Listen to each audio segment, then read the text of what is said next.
Well, no gardener in his right mind would complain about rain. Some videographers might. Now, we all know that gardening is a lifelong learning process. I went and saw Brent Heath from Brent and Becky's Bulbs speak at the Pittsburgh Botanic Garden and found out that for 30 years I've been doing the wrong thing when I'm making vases of daffodils by cutting them. They are to be picked at the bottom, and I'll show you why. When you get all the way down to the bottom, you just kind of pull up, and instead of a hollow stem, you're getting this kind of solid stem, which will suck up the water. I'll tell you what, it's going to make these flowers last a lot longer in the vase, and I'm going to make a beautiful arrangement in there today. Now I'm going to go around the garden and pick some really nice ones, and then join me back here. We're going to see if that fig tree survived the winter. Well, I do not have high hopes for what's going to be underneath here. That was a tough winter. I wrap this fig tree every year, and last year we actually had figs on it when I pulled off the straw and the layers I have around it, so we'll see. You know, it's so funny. I've tried to read so many different things, trying to find out about when everybody is uncovering their fig tree, and everybody does it at a different time. So last year I think we waited too long. This year, we'll see if I can figure out how to do this. Well, that was easy.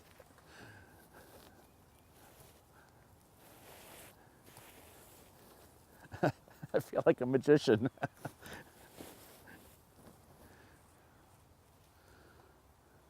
Oh, that's not good. We don't want to hear a crack, we want to see it bend. I think this thing should just lift off.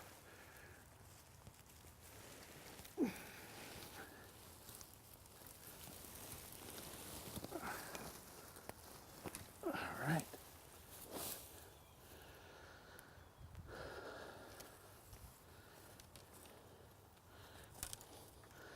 Now, doesn't mean that it's dead. It means what's going to happen is it's going to sprout from the bottom when it's ready.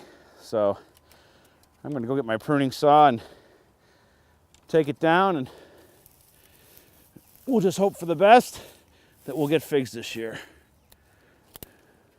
This is just part of gardening, especially when you're trying to grow things that shouldn't grow here. Everybody has their own different way to try and overwinter a fig. I used to take it in and out of the greenhouse. Let's see what we got here. No, that's dead. But this variety called Chicago Hardy is one that oftentimes will last the winter. And I'm hoping, as I said, that we'll get some sprouts from underneath. It'll come up, and then we'll see. If not, we'll just replace it with something else. I love lilies. They are the queen of the summer garden. Some bulbs, like daffodils, are planted in the fall. But lilies are great to go in the spring. Go in right now, and the trick is to plant them deeper than you would plant a daffodil. Daffodils are about 3 times as deep as the bulb. Lilies love it deep. And you know what I use to plant bulbs? These are from bulbs.com. We're going to give them a try, and I can't wait to see what they look like this summer. And this is some good soil, boy, I'm telling you. We're going to get them down there as far as we can get them. And check that out. Bulb looks good. Going to put quite a show on in front of the flower bed. Okay, I've got 6 or 7 left. I got to find a spot for them. This bed's full. I'm going to put those in and show you a couple of the things here in the garden. The only place that I can grow tulips are in the fenced-in vegetable garden, because tulips are deer candy. One thing about tulips, I treat them as annuals, and so I'm replanting every year. On top of these tulips, when they're done, will be vegetables. All right, I can't wait to see the rest of them bloom. Let's finish up. Well, speaking of daffodils, and check this one out. That is a nice one. I have to figure out what that one's called.